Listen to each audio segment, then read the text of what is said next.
Hi. Okay, this is Carmela at Carmela's Rasslin Radio Relived. Hi, everybody. I hope you're all doing well. It's so glad to be back. Even when 1 week goes by and we have a tape on, I miss everybody so much. Anyway, I'm here with my buddy Jeannie. Hi, everybody. Hi, Carm. How you doing, sweetie?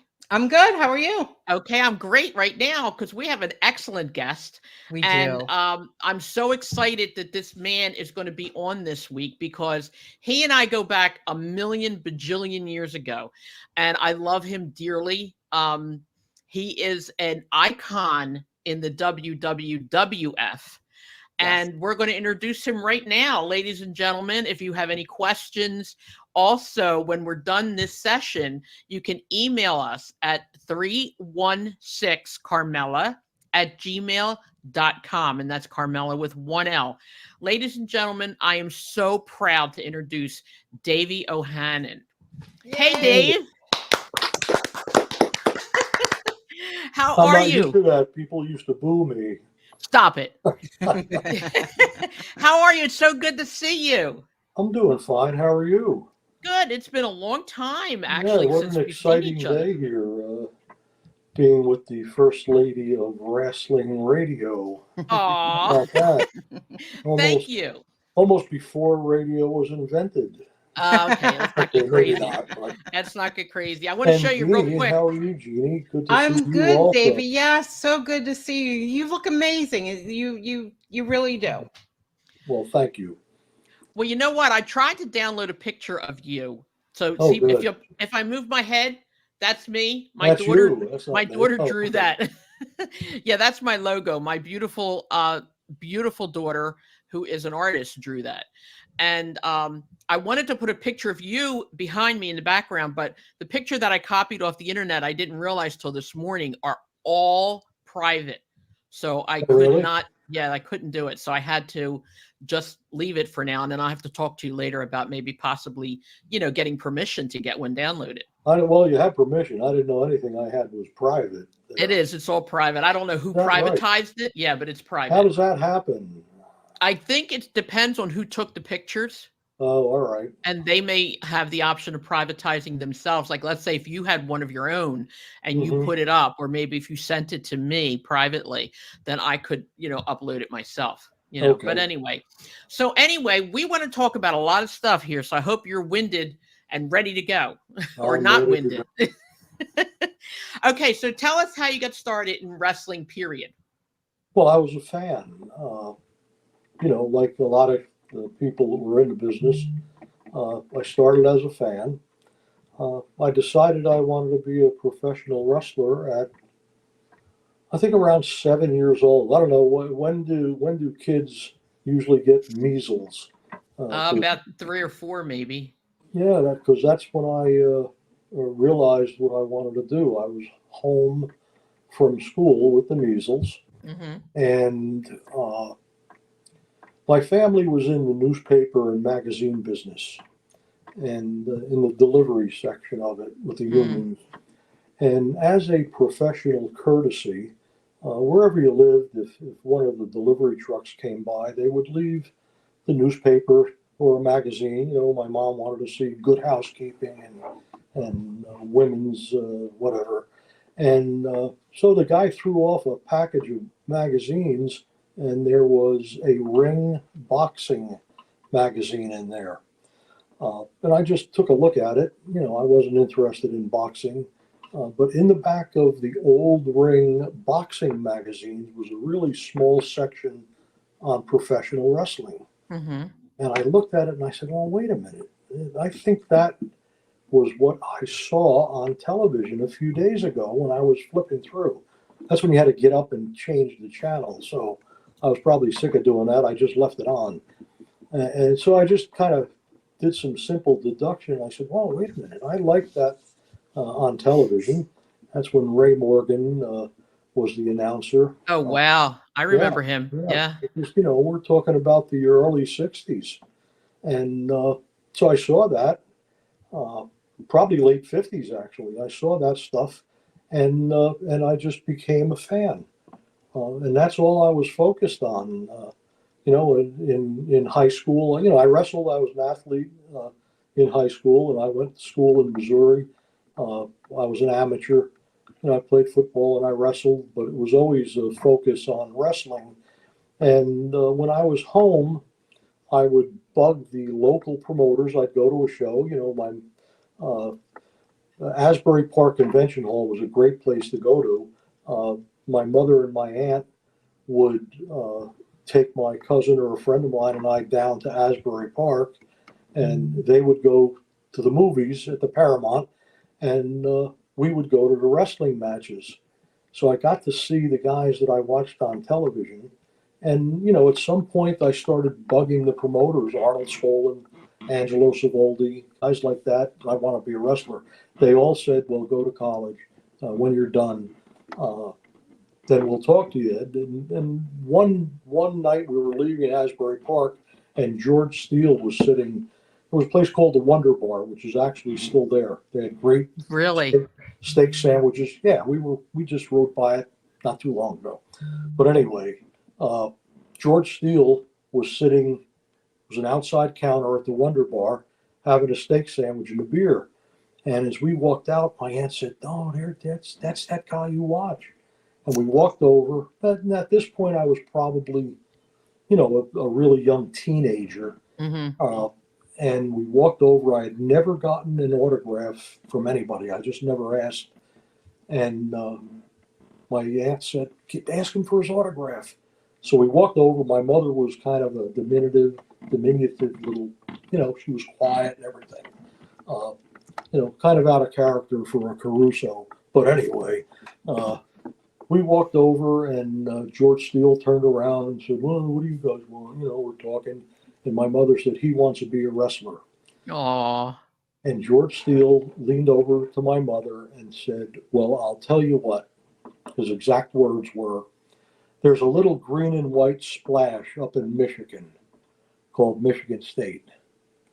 Send him there, and when he's done, then you can talk to me about him being a wrestler." Aww. And he said to my mother, "And if he gives you any trouble with that, just let me know, and I'll put my foot up his ass." Oh, this is George Steele. So that was actually the first contact I had with any wrestler. Years before that, as a fan, I went to a wrestling match in a place called the Newark Armory, which was a pretty good size arena. And the referee was a guy named Jim Morrison. Oh my God, I know him. J.J. Dillon. J.J. Dillon, exactly. Who that was. And as a kid, I walked up to the ring, and there was a piece in the paper that his daughter had just been born. So I walked up and I said, "Hey, Mr. Morrison, congratulations on your daughter's birth." And he said, "Hi, kid." So that was actually really the first contact I had. George in Asbury Park was the second. And, JJ and I got to be friends. I worked for WCW a little bit. And I still kid him. I say, "You're the first superstar I ever met." And he'd say, "Oh, yeah, I was the referee standing in the corner waiting for the match." So anyway, as the years went on, I kept bugging these guys. They kept bugging me and saying, "Go to college." I went to college in Missouri. And, of course, I followed wrestling in the Kansas City. It was the Kansas City territory. So, and if I'm getting too long-winded, cut me off here. No, not at all. You're amazing. My wife says your stories are way too long. No, they're never too long. So I would go up to Kansas City. I take the bus from school up to Kansas City and watch the wrestling matches up there. The NWA was in the Kansas City territory. So I went up there really early one day. I brought a suitcase with my amateur wrestling stuff from school. And really early in the afternoon, I went to the Kansas City War Memorial, and I banged on the back door, and some guy opened it. And this was like 4 o'clock in the afternoon. Matches aren't until 7 or 8. And he said, "Yeah, who are you?" He said, "Are you one of the wrestlers? Are you a wrestler?" I said, "Yeah, I'm a wrestler." Well, it wasn't a lie. Right. And he let me in. I didn't know what I was doing. I had no idea about the wrestling business. Nobody ever broke me in or told me anything. I saw what I saw, and I was a fan. And he said, "Yeah, right in there is a dressing room." So I said, "Okay." I sat down, and a little voice in my head said, "Now what are you going to do?" I don't know. Right. So I sat there. I sat there for a couple of hours. I looked around. I looked out at the ring. Kansas City War Memorial was a really neat arena, about 5,000 seats. Had a lot of character, kind of nice place. And then I heard people start to come in. So I'm sitting in the dressing room trying to look cool and look like I belong there. I was big. I just got done playing football. I was about 260 pounds in pretty decent shape. And the first two guys that walked in were guys that were working out there who were called the Outlaws. It was Dusty Rhodes and Dick Murdoch. Wow. So, Wow. they came in and introduced themselves. So, "Hey, kid, what do you know?" I said, "Hi." So they introduced themselves and they went about their business. And I'm sitting there, and then somebody else came in. And it was the promoter, who was a guy named Gus Karras. And he was with Bob Geigel, who was also a partner in the Right. Kansas City office. Okay. And they came in and didn't introduce themselves. They said, "What are you doing here? Who are you?" So I went, "Oh boy, okay, I got a little problem here." So I said, "Arnold Skolin told me to see you. You could help me out getting into business." Look at you. And Geigel looked at me and went, "You know Skolin?" I said, "Yeah." Well, I bugged Skolin every time I saw him. I wanted to be a wrestler. Yeah. Told me to go to college. I did. So he was kind of helping out there a little. And he said, "You know Skolin?" I said, "Yeah, sure, I know him." Oh my God. He told me you could help me out. So he looked at me and he said, "All right, just sit tight." So I sat there. The other guys came in. To me, they were superstars. Mhm. Lou Thez came in, Pat O'Connor, a guy named Roger Kirby, who resembled Buddy Rogers. Roger Kirby was great. And I'm watching these guys. They're all introducing themselves. "Hey, Roger Kirby, Dave." Poor I didn't have a Davey. name yet. This is before I added the O to Okay. But anyway, so after the matches, Geigel came over to me and he said, "Where are you staying?" I said, "I don't know." I Oh. said, "Well, how'd you get here?" I said, "On the bus from Columbia, which is where Missouri was, the school was." Yeah. And he said, "So are you going back?" I said, "I don't know." He said, "You'll stay here tonight." So we Aw. went. He put me in a car. It was Bob Geigel and a lady wrestler named Betty Nicolai, and back into Kansas City, because the War Memorial was in on the Kansas side. We went back into Missouri, over the river, and the guys used to stay at a place called the Senator Hotel. So we go to the Senator Hotel, and Geigel brings me in. He's going to get me a room. So he says to the guy at the desk, "How much room for my friend here?" I says, $8. Wow. Says, "That's way too much." He says, "I'm Huh? not paying you $8 to stay here tonight." So, he looks at me and I went, "I don't know. How much does a room cost?" I don't think I ever rented a room anywhere. I lived in a fraternity house. Mm-hmm. So he said, "Nah, you can afford $6.50, maybe. Nah, make it $6," he said. So I said, "Okay, 6." Well, gave me a room upstairs. I go, really old hotel. Uh, so we stayed over. He says to me, "Meet you downstairs at the coffee shop in the morning. Be there about 10 o'clock." So I went down, and Bob Geigel bought me breakfast.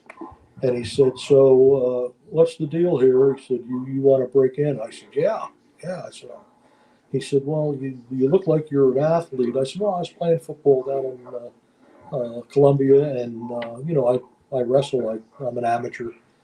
He said, "Okay." He said, "Can you be in Sedalia on Tuesday?" I said, I could be on the moon on Tuesday if you want me to." I said, "Whatever you want." Aw. So down I go back to school, and I went to a place called Sedalia, Missouri, on Tuesday. Got there, and they were going to put me on a card, which they did. The only thing that they didn't know is I had no idea about this business. No idea. I wasn't smart. Well, wait a minute. I'm going to cut you off for 1 minute. Okay. Now, this is what I previously explained to you when you and I spoke on the phone. This is why I'm doing this show. Okay. Because I want you to continue, but I want the fans to know what wrestlers like you went through to actually get into the business. Today, wrestlers go to an amazing school with all these teachers, all this. They get paid while they're learning. They have no knowledge. They have no idea what it was like years ago to break into the business. Okay. Yeah. Here you're talking about what you did, this little hotel for $6. I mean, that's unheard of. And I'll tell you, and it takes a lot of guts to walk into a building that you've never been to before, pretending to be a wrestler that you have never been before. Okay. And just faking it until you make it, pretty much. But this is what I wanted to say. So I want you to continue because this is important. So continue to what you were saying. I'm sorry. We never say pretend, just so you know. Okay. Anyway. Okay, Fabe. Never mind. Okay, I got you. You could say shut up then. But anyway, No. so we got there, or I got there. You know, I had my amateur stuff. I didn't have wrestling boots yet. You know, I had what we call shooting shoes. I had my amateur stuff. Right. And I was booked with a fellow named Joe Scarpello. Oh, wow. Now, Joe Scarpello was, I don't know how many, he was smaller than me. He was only about 215 pounds. Right. About 5'8" or 9. You know, I was close to 6 feet, 255 or 260. Joe Scarpello was an AAU champ, an NCAA champ. He was a war hero. He flew missions over Germany in the Second World War. Wow. And the referee was a guy named Ronnie Etchison, who I used to watch, so he was an old timer, I kind knew of a him. grizzly old guy. And so we're in the ring, and don't forget, nobody's smartened me up yet. I listened, in the dressing room, I could hear guys talking. So we get in the ring, and Ronnie Etchison's the referee, and Joe Scarpello's there, and I say, "Are we shooting or working?" Now, I knew what a shoot was because I did that. I didn't know what work meant. I had no idea. Where did you get the word work then? And I said, "Are we working or shooting?" And Ronnie Etchison, he had a voice that sounded like he had an ice skate stuck in his throat. Yeah. He went, "Oh Christ, here we go." I'm not sure that sounds good for me. And Joe Scarpello looked at me and said, "Just take your best hold, kid." So for the next 7 minutes, I didn't have a best hold. Aww. Joe Scarpello tied me in knots. I mean, that was, you hear that joke about people wrestling and say, "Is that my hand or is that my arm?" I mean, this guy had me wrapped up, and he showed me that he could hurt me if he wanted to. Right. Now I know these little things because I did it for 20 years. But Joe Scarpello showed me some things that were unreal. So that was that. That match was over with. And we were back in the dressing room, and I'm kind of sitting like this on a bench. And Joe Scarpello walks by and gives me a slap in the back of the neck and says, "See you tomorrow, kid." And I said to myself, maybe not. Maybe this idea wasn't so hot at all. So a little later, Etchison said to me, if you're coming back, you come back up at TV in St. Joe Friday night. So I said, okay. So, I kind of studied a little bit. There's nothing to study because there were no schools or anything, nobody to teach me. Right. I was an outsider in a business that really didn't want insiders or new people. So I went up to St. Joe. for Friday night. That was the TV for Kansas City territory. And I was sitting in the dressing room, still with my amateur stuff on.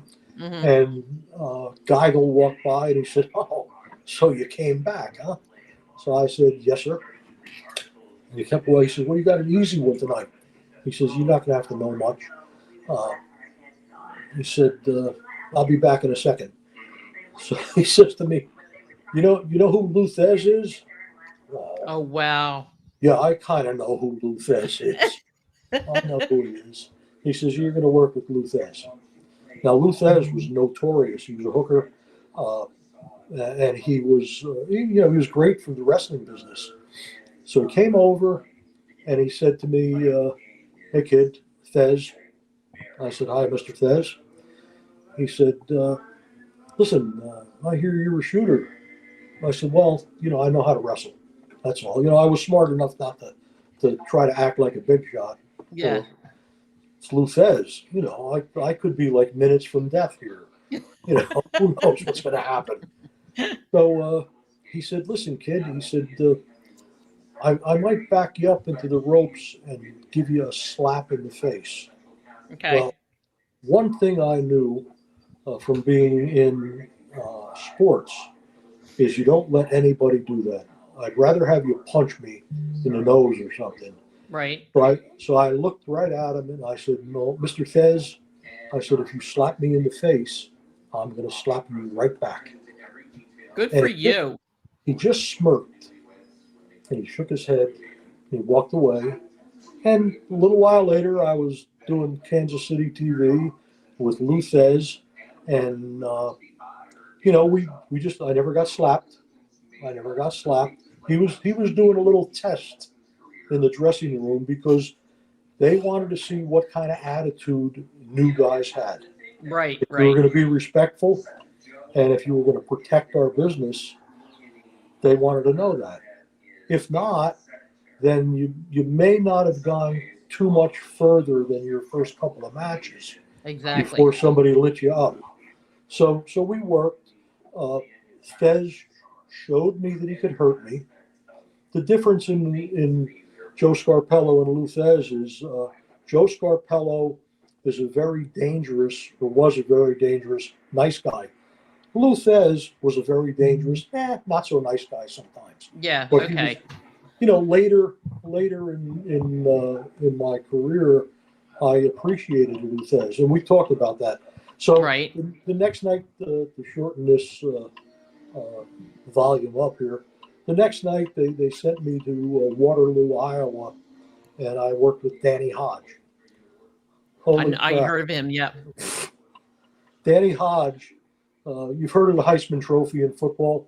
Yep. There's a thing called the Hodge Award. The Hodge Award is for collegiate wrestling.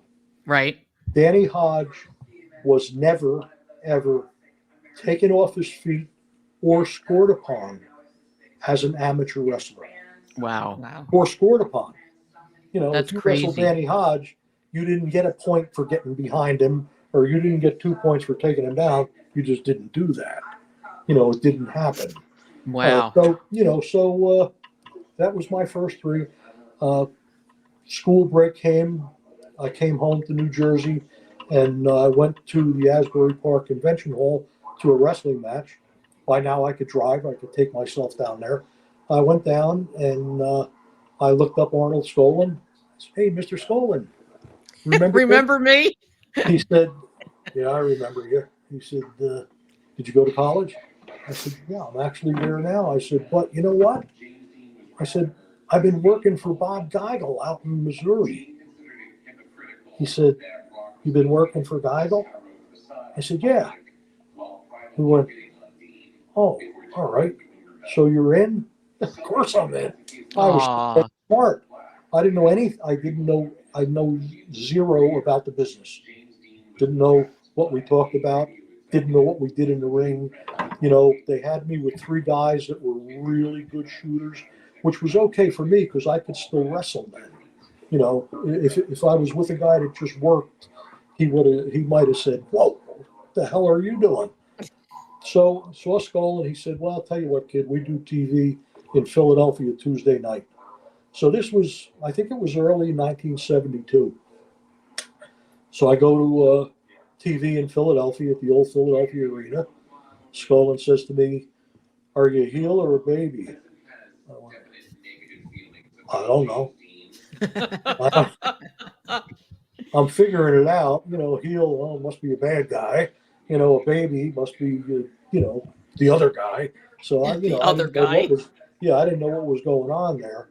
And he says, "Okay." He says, "Whenever you said you'd be on." And I see this really nice looking guy come in with a suit, great head of hair, all dressed up, and it was Tony Garea for his first appearance in the WWF, and I was his match. Well, actually, we're trying to get Tony Garea to also come onto the podcast. That's got to be around the first time I saw you, because I was literally born and raised in the Philadelphia arena.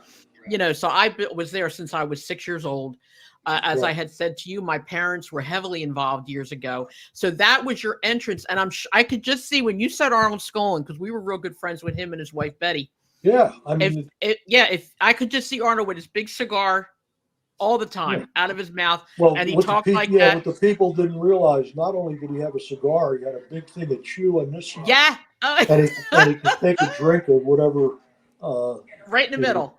Yeah. Whatever he had. I mean, anyway. So let me ask you. I'm sorry to interrupt you again, but let me ask you, what was it like dealing with the WWE or WWF then, as opposed to what you hear about the WWE now? Oh, well, now it's a Hollywood production. It's we never scripted things. Everything that the people saw that we did was spontaneous. I'd look like an idiot if I said, we didn't know what the final outcome was going to be. Mm-hmm. All right, that was part of the job. I mean, we were there. People say, "Oh, all that crap you did was fake." I said, No, it wasn't fake.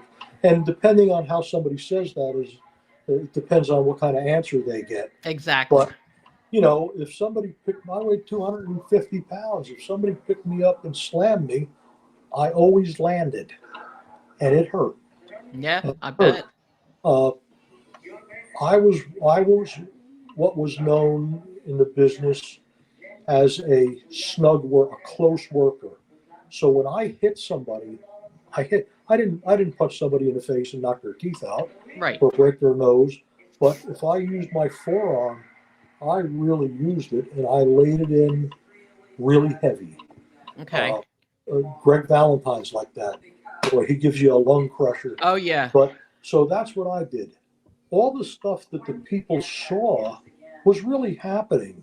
Right. Sometimes not to the extent that they thought it was happening, but that's good, because that's what we wanted to convey. Right. But all the bumps and everything you saw in the ring was spontaneous. We knew what the outcome was going to be. Right. But the fans. How you got there was on your own. Yeah, we gave the fans a chance to suspend their disbelief. And somebody would say to wasn't that stuff all fake? Or let's say, I don't know. What do you think? Well, that's not real. And I knew how to stop that conversation, because I'd say yes. I said, and the worst one is Bruno Sammartino. Oh no, he's not Bruno. Right, not anybody. Which is why guys like me, later in the business, kind of resented people that bought a set of tights and shoes and said, "I'm a professional wrestler." I see, and it's not to knock the independents now, but I see stuff. Well, I don't watch any wrestling. I don't even look at it. It doesn't interest me. But I see guys say, "Well, I'm a professional wrestler." Well, first of all, do you get paid for it? You don't set up the ring, get a hot dog, and call yourself a professional wrestler. Exactly. Yeah. and that's not a knock on them. Some of them are really, really superb athletes, but guys like me and the guys that I was surrounded by resented somebody that made a joke out of what we did for a living.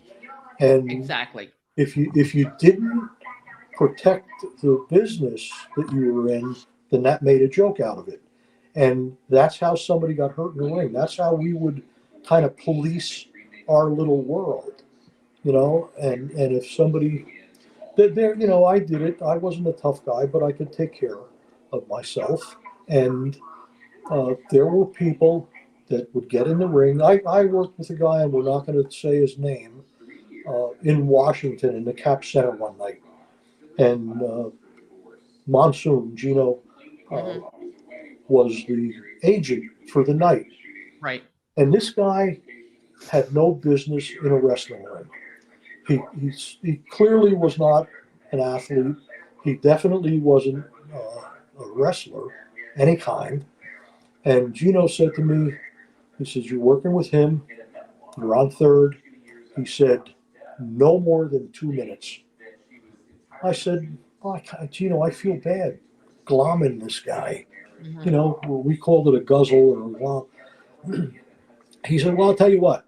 He said, "If you go 10 seconds over 2 minutes," he said, "you and I are going to have a problem." "Okay, boss, done deal." I said to the guy, "I'm sorry about what's going to happen to you in a little bit." Oh. And that's what the road warriors, who were really tough guys, used to say to somebody. They were going to say, "Sorry about what's about to happen here." And I told this guy, "You can try to do things. I'm going to smother you. I'm going to beat you up. I'm going to not hurt you unless you make me hurt you. But you're going to know I'm there. And you know why? Because the people are 7 feet away from us. And if I do something that doesn't convince them, then I'm not true to myself." Right. So Right. I just did what I had to do. But there were a lot of people that came around the business that got that kind of treatment. And my disposition was always okay, I guess. There were guys that were really nasty guys. Yeah. Oh, yeah. There That were. would do that stuff. Yeah, I remember that.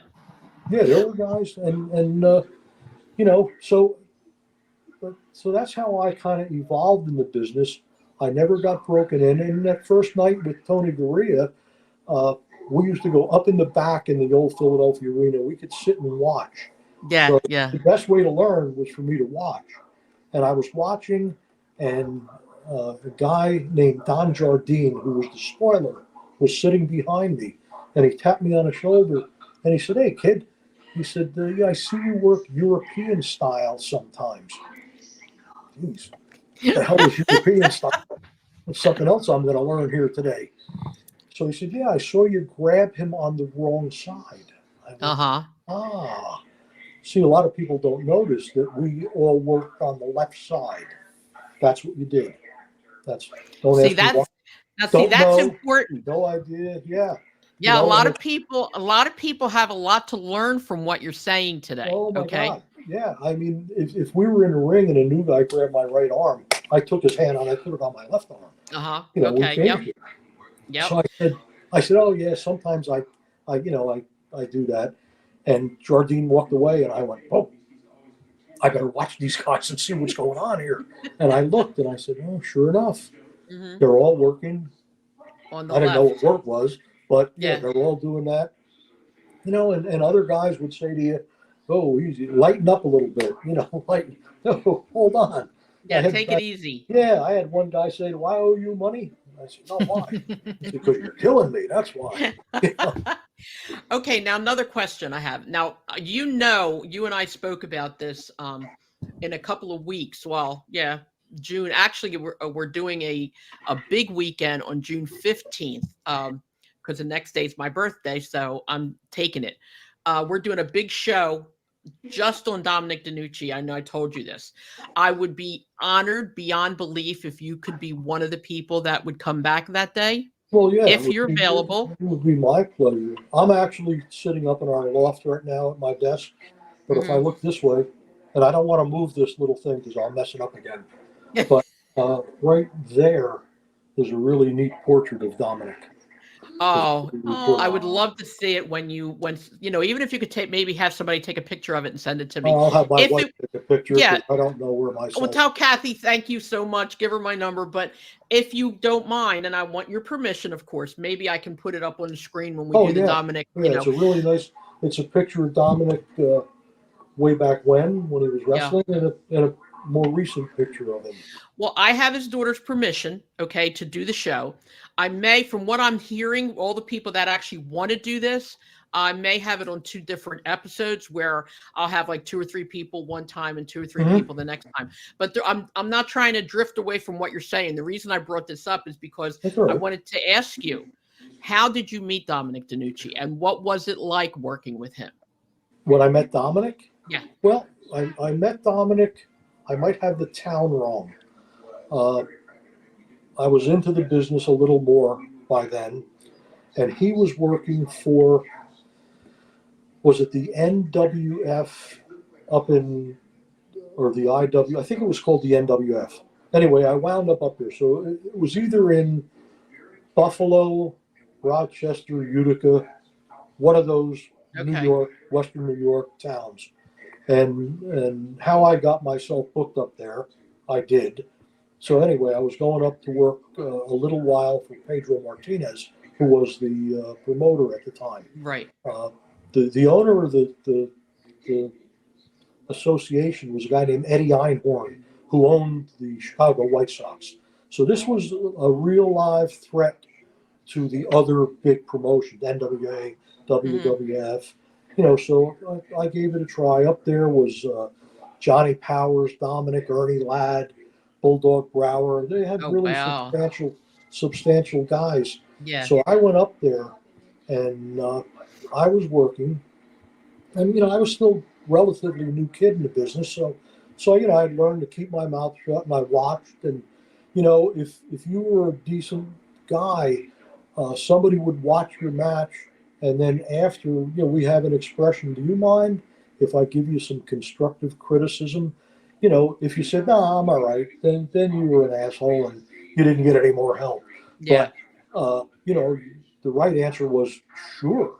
Yes, exactly. You're Dominic DeNucci, or you're Ernie Ladd. Can you Yeah. give me? Yeah. Yeah. So they take you by the hand, you walk into the shower, it's empty, and they'd say, why don't you try this, try that. Anyway, so I'm in the ring, and I don't remember who I was in the ring with, but it was kind of an old ring. There was an old wrestler named Baron Gattoni, and he owned a ring that was terrible. Had loose boards and bumps, and the ropes were metal cables covered by a hard rubber hose.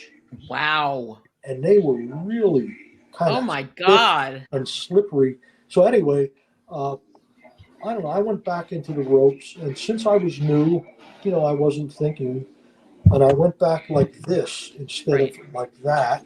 Right. And when I went back, the top rope went over my head, and I went straight out onto the floor on my head. Oh. Lights out. Oh Lights. no. I could hear the referee. It sounded like he was about 3 blocks away, saying, Aw. "You okay?" So that was the end of that. They picked me up and helping me walk back, or drag me back. And as we go into the tunnel to go in the dressing room, I'm looking up, and Dominic is leaning like this on a bleacher.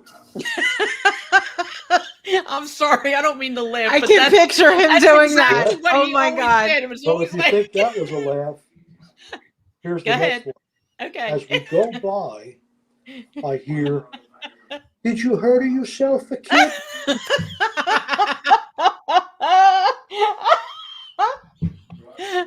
So back into I got ice on the back of my neck.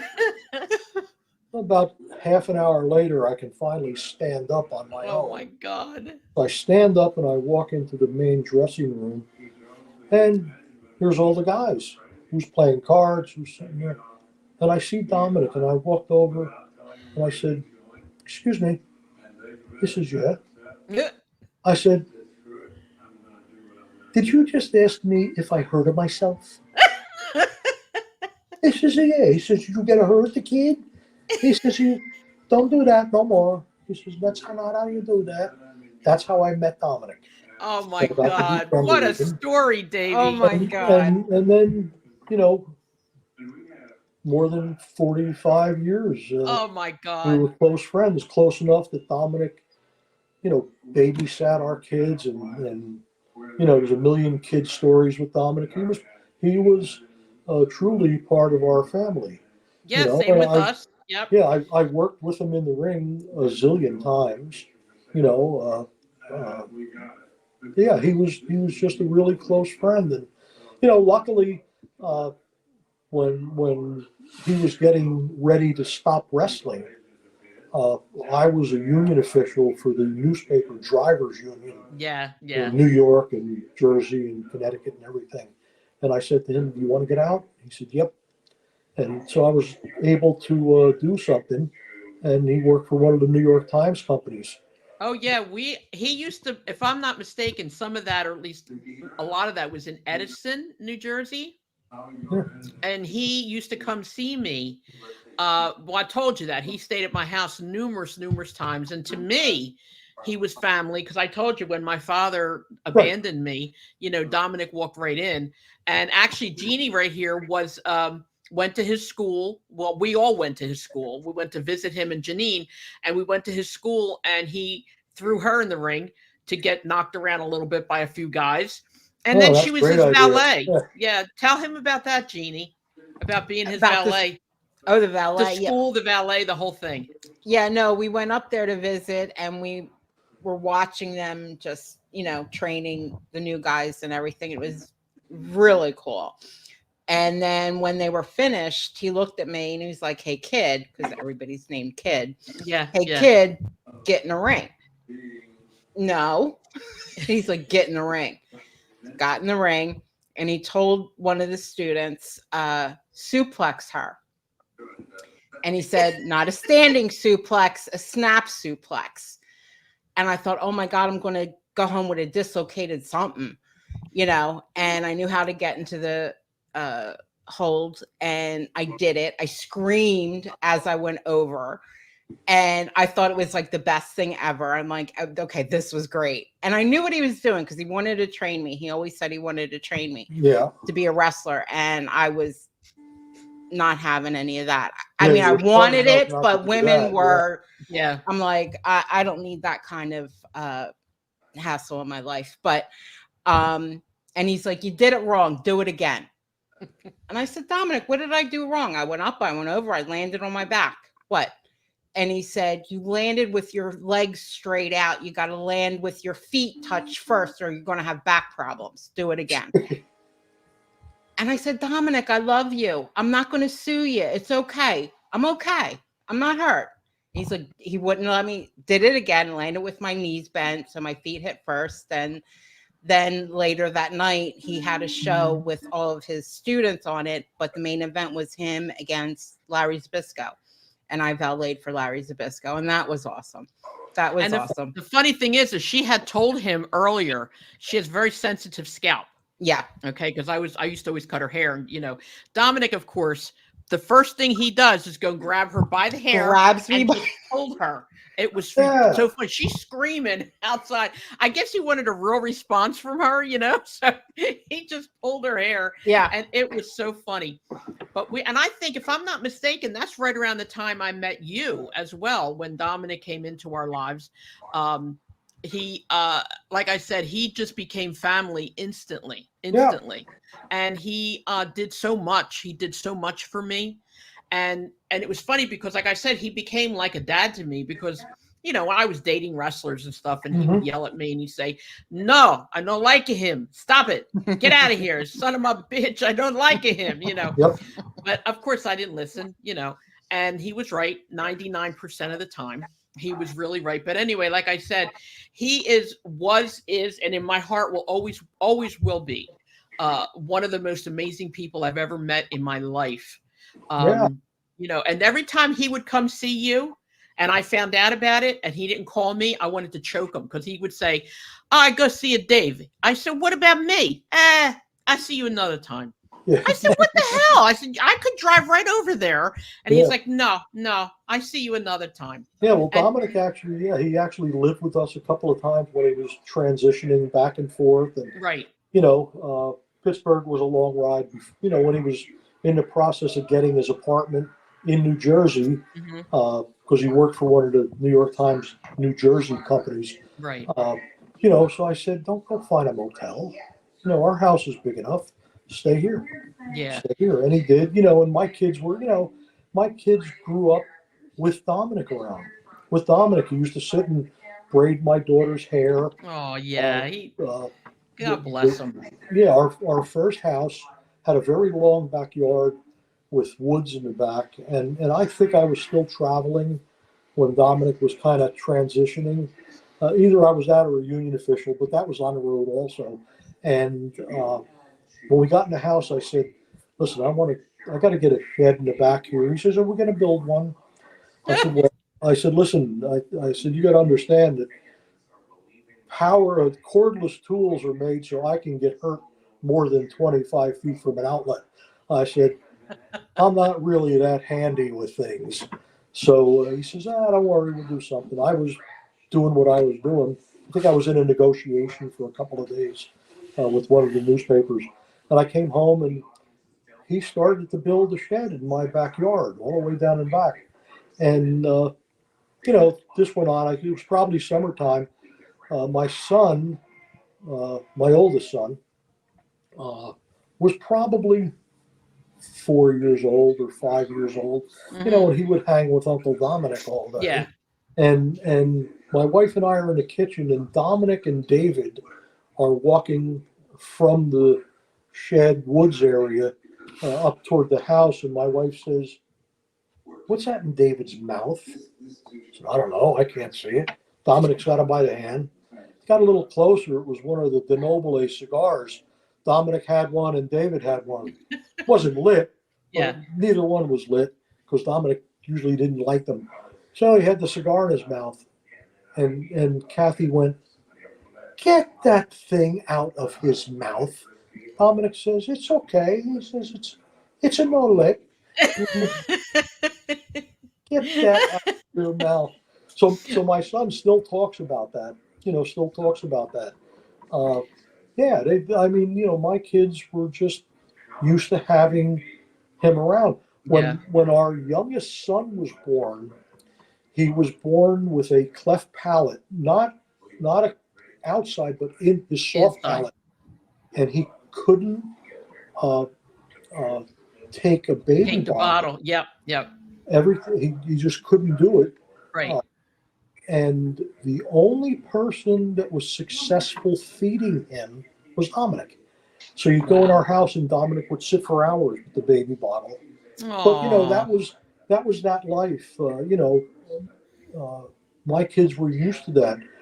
Mike and Gloria Cicluna were there all the time, and uh, they would be with my kids. My kids were used to that. Well, it's the funny. guys. I have a story about Mike Cicluna. He was at my house too, Yeah. more than once with Dominic, and we were at my dining room table. We were eating dinner, and my mom had recently passed away, so we're eating dinner, and all of a sudden my dining room lights go out. Okay, and Dominic, looks up, and the light comes back on, and I said, "Oh, it does it all the time." I said, "Something must be wrong with the electricity." He goes, "Oh, wait a minute." He turns the light off. He goes and does something with the circuit breaker. He comes back upstairs, tightens all the bulbs and, all this stuff to make sure everything's okay. And then he turns everything back on again. And it was, same thing, kept going off. Okay. And he said, "No, it's a no, your electricity." And I said, "Why?" And he said, "It's you mother." And I said, "Come on, Dominic." And he's like, "No." He goes, "She knows that we take care of you. And it was a you mama." And I was like, choked. I was completely choked up. Well, yeah. And he was amazing. And him and Mike Cicluna fought all the time when they were at our house. Oh. Him and Chief Jay Strongbow were at our house, and they You fought should have been all in the the car time. with all of us. Oh my God. Oh my God. Chief Jay Strongbow and Dominic had a tire throwing argument outside the middle of my street. Okay. Because they had a flat tire. And Dominic was like, "Oh my God!" And Chief Jay Strongbow says to him, "You had to have this the compact or the cheap kind." He said, "You couldn't get the Michelin. You had to have the cheap stuff." So he took it off, threw it at Dominic. Dominic threw it back. The kids in my neighborhood went nuts. Okay, so we were having dinner. Mike Cicluna says to Dominic, "Throw me over that bread." So Dominic put the knife in the bread, went and threw it right at him. And I was like, "Oh my God, you guys are driving me crazy," you know. But anyway, I'm sorry, and I'm not meaning to deter from you, but let's go back to you again. What made you decide to stop wrestling? Was it just physical, or was it the way wrestling was changing, the way things were happening? No.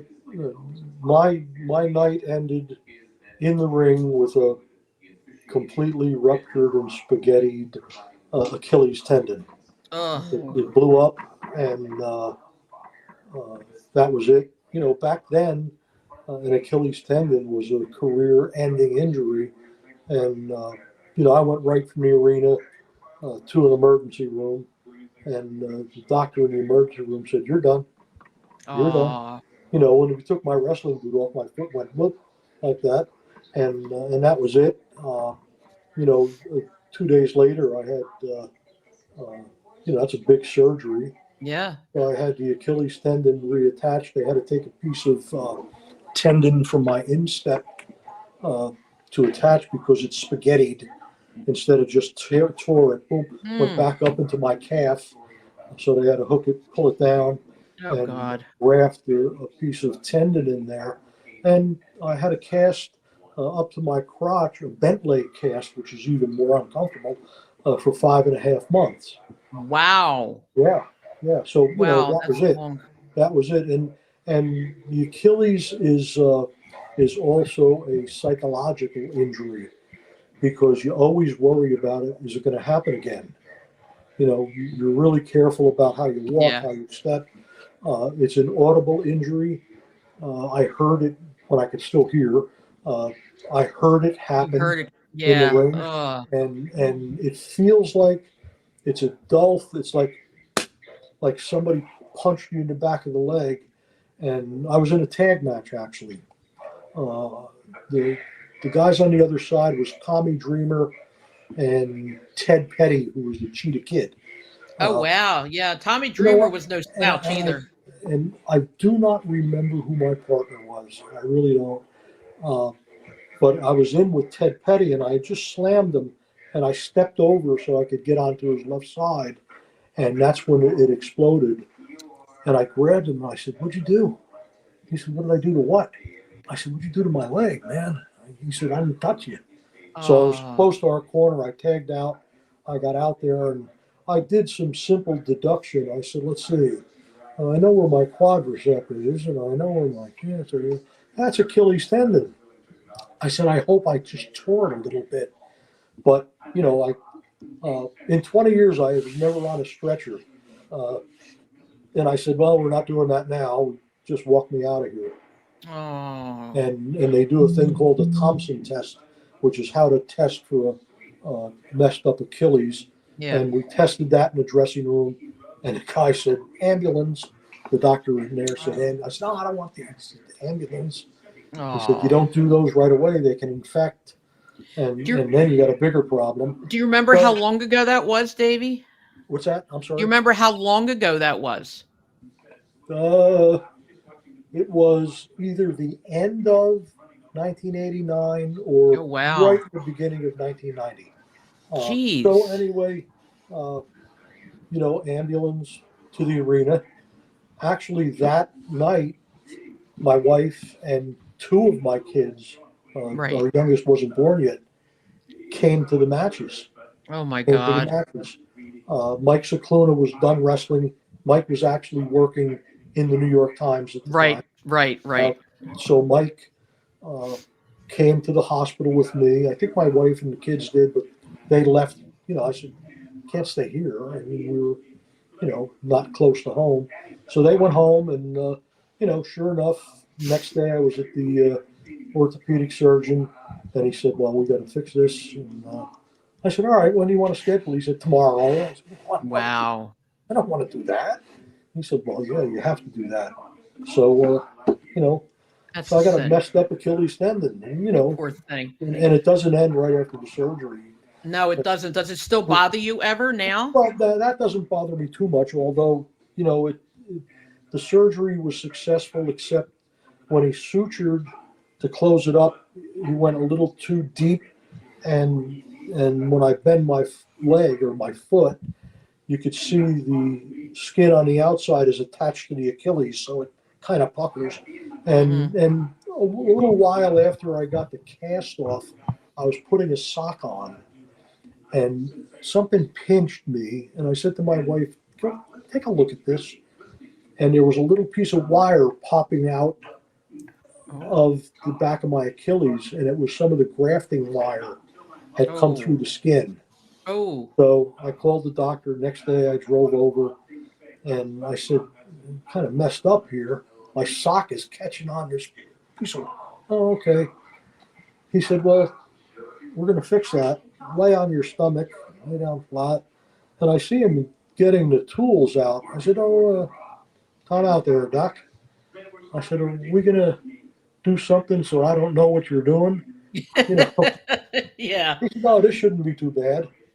Well, he was making a little cut next to the wire so he can get in there and clip it off. So I was really, really pissed off after that. I bet. Yeah, I was really pissed. And so he wrapped it up. I'd gotten the cast off. So now I was kind of moving quick on the crutches.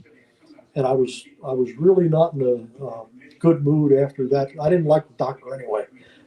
He wasn't a very nice guy. But anyway, so I get out in the parking lot, and I'm going to the car. And I remember I parked on the other side of this island. No big deal. I'll just go across the grass and get to my car. And I put the crutches up, and I start to walk, and I'm going to duck under a tree limb.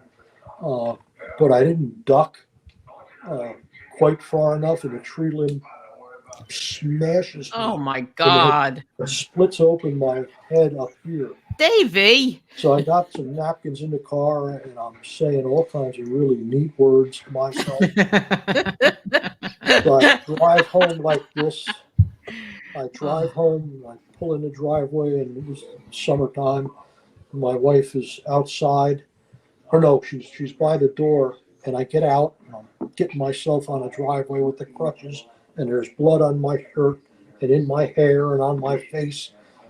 And she goes, "My God, what happened?" I said, "I ran into a tree." And she walked past me to look at the front of the car. Oh, she thought you ran into the tree with the car. I said, "Not with the car, with my head. I hit a tree with my head." Now I'm a little bit accident prone. Not Poor car. Kathy. I'm telling you, we got to have her on one week. He says, "Well, my God, how did you do that?" You know what? I need a Band-Aid. I said, and I hate Band-Aids. I don't like wearing Band-Aids.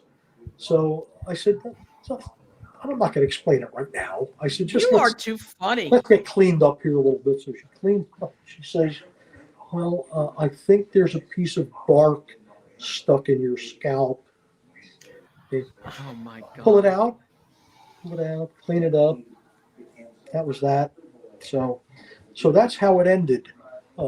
It ended God. a few nights before that, but well, listen. After 20 years, you find yourself taking some shortcuts in the ring because everything hurts. Exactly. Everything hurts.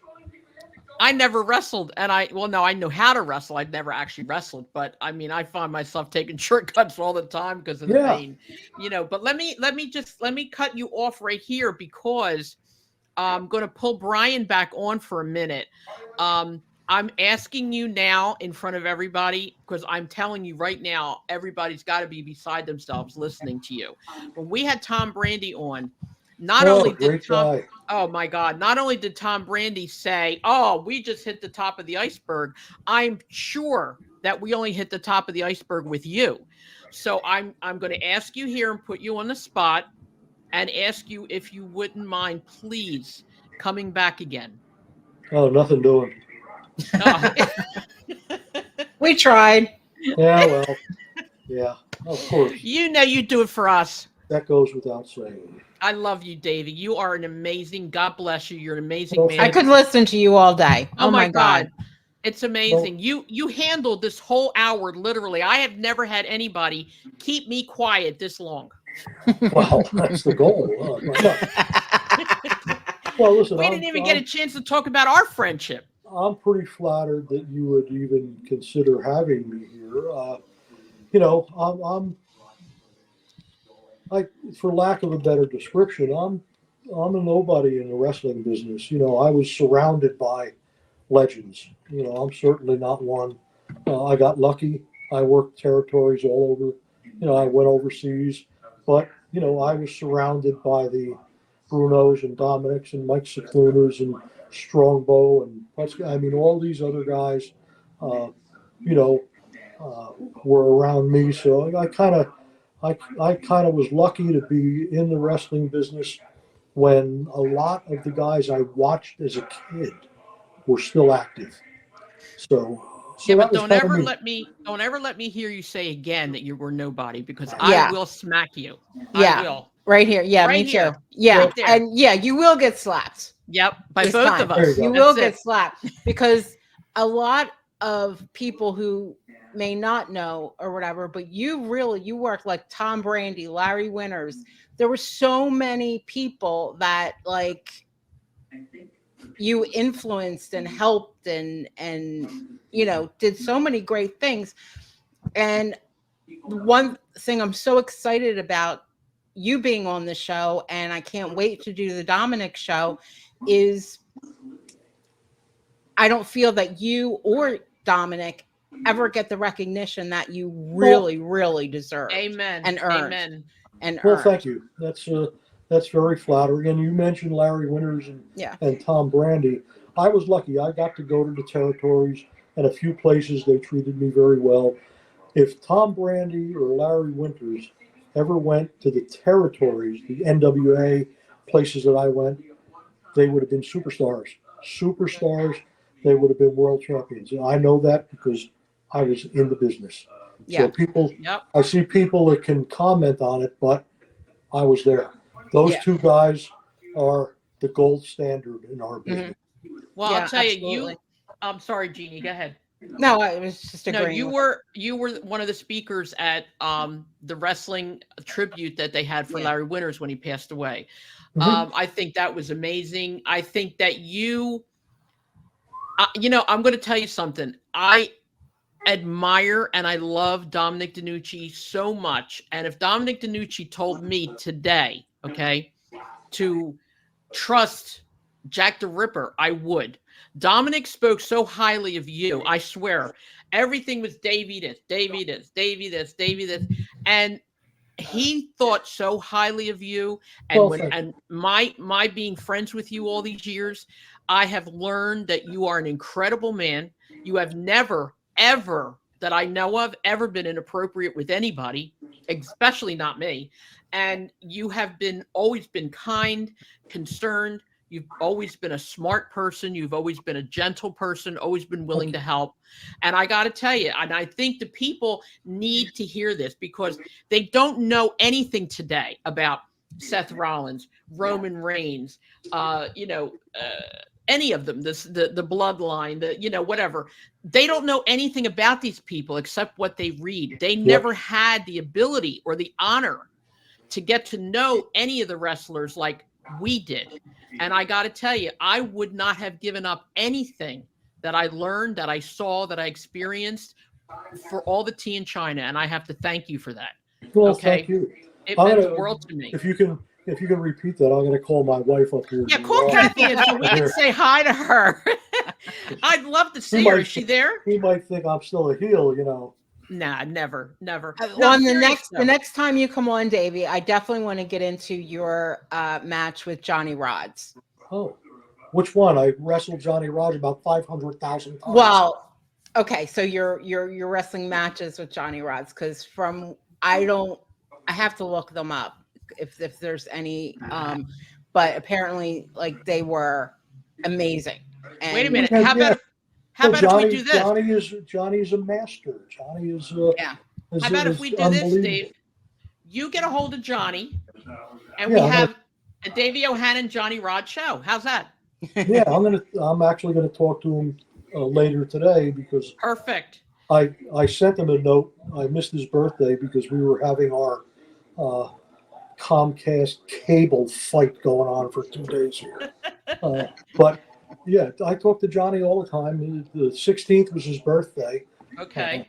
He was 182, I think. Oh, well, I'm going to be 181 on the 16th of June. And Jeannie, when you mentioned Johnny, like I said, I wrestled him a million times. Yeah. But I worked with him in the garden one night.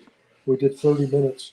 And the next day, the New York Post sports section had a post editorial talking about Johnny and I.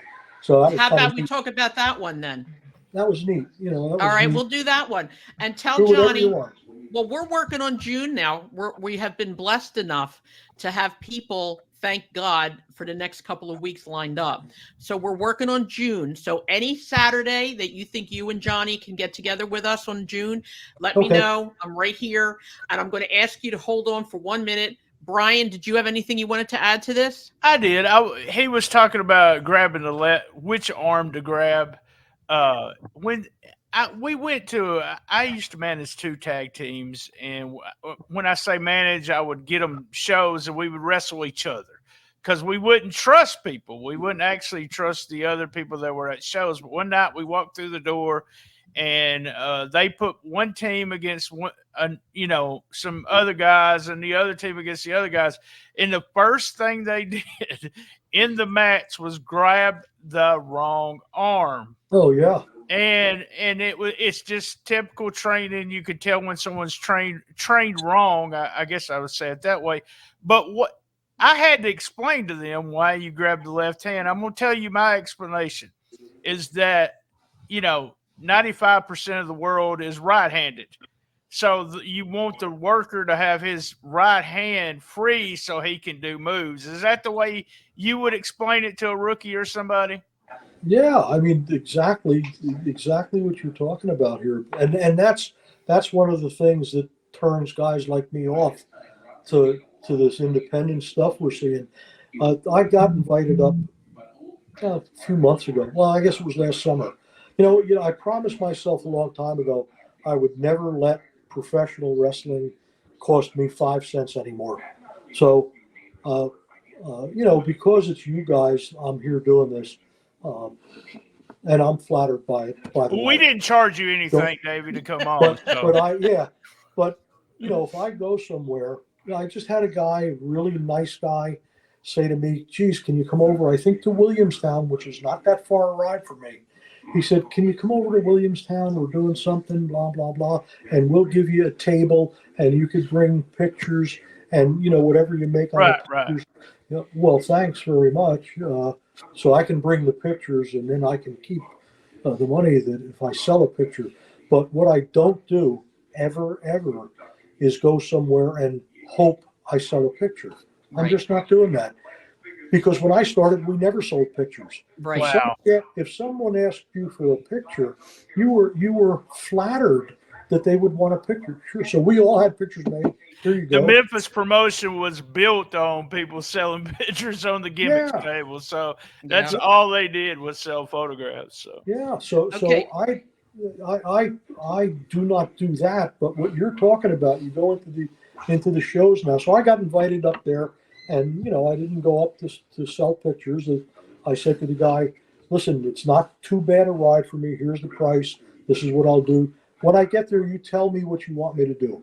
You're the boss. You hired me, whatever you need." And I watched these kids in the ring, and most of them were good looking, looked like good athletes. And I took one a little later who was doing stuff out on the floor. I said, "Well, listen, you do understand that the ring is square, right? There's 4 sides to it." I said, "So there's people on 4 sides." I said, "What do you think those people on the other 3 sides were doing when you were down here on the floor?" They didn't see you. Exactly. They don't see Do you. they? Here's my don't- problem. I used to do Yeah. this all the time. They'd say, "Watch my match, tell me," and when I would tell them what they were doing wrong, they would say, "I know, I know, I know." Well, then, And yeah, I if know. you know, why are you doing it? Yeah. Why do you keep doing it? You sound like one of my kids. I know. I know. Yep. You know, no, All you right, don't listen. Also, I have been terribly remiss this hour. Okay. I got so excited in listening to what you were saying and so drawn in. I'm sorry. But I forgot to bring up the Hall of Fame. Okay. And I apologize for that. You are going to be inducted into an online, is it you said, Hall of Fame? That's what I hear. Yeah. Okay. The fans, Facebook, something or other. The fellow that contacted me, I don't know him, but he seems like a very sophisticated, respectful, well-spoken guy. Normally I would say, you know what, no, I'm really not interested. But now that I see how this thing works, okay, we can do this. We can do this. You brought me into the 21st century here, I guess. But so, yeah, that's what I hear. It's on, I think it's June 8th, I think. Okay. Well, keep me I have to posted on double that. check to make sure I'm. Well, we want to announce it to let everybody know about it. If it's visible to everybody, we want to announce it. It's on the Facebook, and it's I think it's called the Fans Facebook Wrestling Hall of Fame. I think. Okay. I apologize if somebody listens to this, and I should know that, but I don't. So yeah, I'm pretty flattered that this guy would consider that. We went out there, and sometimes 300 times a year, you're away from home. Yeah. I don't know who I told, maybe my wife. I said, when I was working when we watch the news and the weather comes on and Texas is getting the crap beat out of it, and it shows all the towns in Texas, I go, Wednesday night, Thursday night, Friday night. I was there. I was doing 2,600 or 2,800 miles a week in Texas. That's crazy. So we did that stuff, and every night, no matter what arena it was, excuse me, no matter what arena,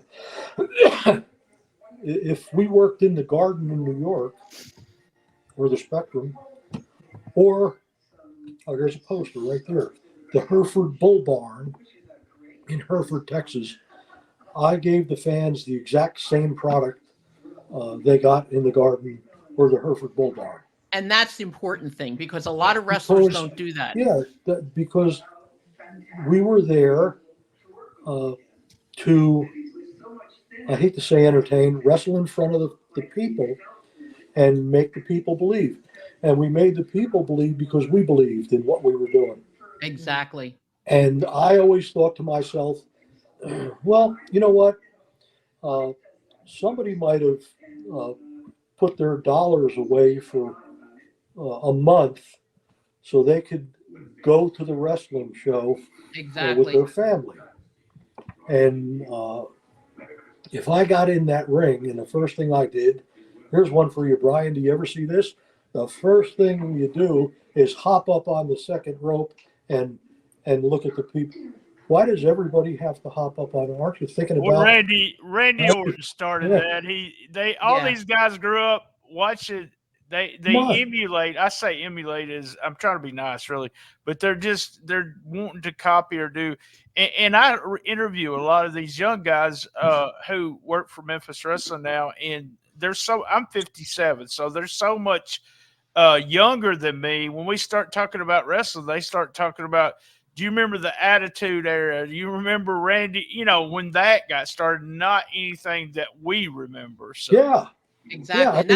Yeah, they don't understand that, they don't have the advantage of having TV. So a lot of people can see what they're doing. Right. So what you have to do is if you're gonna call yourself a wrestler, then you have to wrestle. Exactly. Thank you. Well, I always recommend matches. Yeah, and I had my own little philosophy. I was a heel. I was never ever a baby face. Oh wow. And I actually we used to goof around in the dressing room.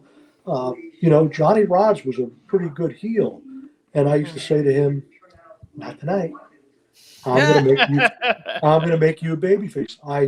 I worked with Mike Cicluna in the Poughkeepsie, the Mid-Hudson Civic Center in Poughkeepsie, a pretty good sized building. And I said to him, Mike, I know you've been doing this for 100 years, but tonight you're going to be a babyface. No way. My God. Happened. I said, I'll tell you what. I never liked working as a babyface. It's hard to do when you've been a heel manager your whole life. So yeah. I said, $5 bet. Dominic was there. I said, Dominic, hold the money. And I was talking to Mike, and I had my Kelly Green boots and tights and stuff. I remember. Yeah, well, Mike went back to playing cards, and I went in the back, and I put my pink boots and my pink tights and my pink sequins on, and he walked out, and the people were, of course, booing him. He was Baron Cicluna. Yeah. I said, okay, time to make Mike a babyface. And I stepped into the aisle, and I just did a little Buddy Rogers strut for them, and they wanted me to die right there. And I got up to the ring, and I went, $5. Oh my God, that's funny. Because $5 Oh my was God, like $5 Davey. million to Mike. And I said, and before I even got the robe off, they were yelling, "Kill him, Baron! Kill him! And they were saying things that's So politically he didn't have a incorrect- choice. He was a incorrect face. right now. But I said it was easy. So, the kids now, there's no identity there. There's no identity. So my philosophy was a heel. If you're going to be a heel, you have to be sneaky, you have to be vicious, and you have to be a coward. All at the same time. Sneak up on the baby face. Mhm. Once you get the jump on him, be vicious. Stick your finger up his nose if you have to, whatever you have to do. But when it's time for him to be the hero, you have to be a coward. Because people hate a 250-pound coward that was just cheating a few minutes ago and doing everything he could, but now he doesn't want to get touched. Well, I don't think so. And the guys now don't tell that story. They're doing, like Brian just said, they're doing so much stuff. I'd say to myself, okay, that must be the finish. No. Yep. Okay, that must be the finish. Yep. No. You're right. You never know when it is. Yeah, he's going to do the you never neck do. after that one. I mean, and it's bizarre. It is. My only problem and like with- he just said, I know. The current style is everyone works the same. I don't like. You remember Dynamite Kid against Tiger Mask? I grew up. That was a match I watched over and over. But guess what? It wasn't Jerry Lawler against Terry Funk. It wasn't Ric Flair against whoever. It was almost a total different match from the start of the card to the top of the card. You had fat guys, skinny. You had guys in shape. You had some big guys. And that's the only thing I miss. I like the current style up until recently when I'm just tired of seeing moves over and over. There's no story. No, there really isn't. Yeah, Memphis Wrestling currently they'll do 5 matches or 4 matches in an hour time. They're all 5-minute TV matches, but it's all about the story, not the work rate, making sure all the moves look crisp, but it's about what is the finish going to be. And like I said, I've been around a long time, so it taught me that's really what it's about, is who wins or loses. Okay, everybody. I'm sorry, go ahead. No, go ahead. No, listen, Davey, I could listen to you talk all day. I really could. And that's why I'm cutting you off. Yes, I could, because you need to come back again. You need to write it down on a piece of paper right now, exactly where you left off. And there you go. Write it down. I love this guy. Love you. I love you so much. And we're going to have you back again. Get a hold of Johnny. Let me know what Johnny has to say. I am so excited to have you guys back again. And what I'm going to do later on, I'll send you a link to this show. Please let Kathy listen to it. I'm sure she'll love it. She's wrestled out. Yeah, but she hasn't seen me in a long time, so tell her to look. That story again. I'll try to get a match between y'all two that's not it doesn't have a copyright or something on it, and we can watch the match with y'all two. Seriously, y'all can talk about it. Oh my God, I'd love it. But If listen, not, we'll put it on we'll put it behind a paywall or something. It'll be fun to do though. I love doing that. I love it. It's in great. closing, I didn't know that we had is it Peacock on our package On your from stream, Right, yes, on your cable. and one of my kids was here and he's playing with the television. I'm walking through the living room and I went, "Is that me? Wait a minute." So my kid, of course, goes, "Duh, yeah, it is." When is that from? And so it was Pete Doherty and I Oh wow. working with I think Goria and Martell. Oh my Hey, God. So I said, "Huh, how did you get that?" He There's said, "You're so on there much all the stuff. time." So Yep. yeah, we could step back into memory lane there. Oh, I'd love it. I would love it. I watched a few of them and I went, well, that's that. And, I'm going to watch the Twilight Zone. Well, that's what this podcast is starting out as. That's what I said. I wanted to go back in time. I wanted to talk about stories. I wanted people to know that the wrestlers are human, were human, how they made it, how they did it, how they scratched and scraped and starved and, everything that they did. Yep. And that's why we're doing this, because people like you and Tom Brandy and Joel Goodhart was on, and people that we have, people who are coming on. We got Bruiser Brody's wife coming on. We have Electra Lopez's mom coming on. We have you again and Johnny Rods. Tom Brandy's coming back. I'm trying Mike to get Kahlua. Heidi Lee Morgan. And who? Mike Kahlua. Mike Kahlua is definitely going to do it. Yep, we're going to do that too. So that's why I'm so excited. I want more. I just want more, and that's the end of it. But before we close, Davey, I have to thank you 1,000% for everything you did today. Well, thank you. I would like for everybody, thank you. I have a friend, and I hate to do this all the time, but I love her to death. Her name is Debbie. Tomorrow's her birthday. She's going to be 72. So if you guys could all say happy birthday to her, I would very My much condolences, Debbie. My condolences. Oh, Happy birthday, Debbie. Love you. happy birthday, Debbie. Carmela, did you realize that your fingernails were all different colors? Yes, I do. All right, I thought there was a mistake there. No, actually, it's a long story, but we could do that on another show. All right, Davey, I'm going to take you off. All you have to do now is get out of your iPad and go have a cup of coffee. Okay. You're good. It was Thank great you. seeing Thank you, you. Davey. Thank you God so bless much. you. Thanks, Thank you guys. so It was much. nice seeing you again. Bye bye. Now I know Nice how to to meet do you, this. Davey. Nice to meet So you. long, everybody. Take care. Bye bye. Okay, Brian. Yes. All right, you're going to do this for us and get it ready. Then don't forget that you're going to do that tape to show me how to do it when you're tired of us. I Right? am. I'm going to do it probably. I told my wife try to do it tomorrow. I was out of town, at the con and everything. No, Go it's ahead, all right. stop it, and let's talk real quick. Stop. Okay. All right. Thanks for listening, everybody. Thank you. Love you. Thanks, everybody. See you next week.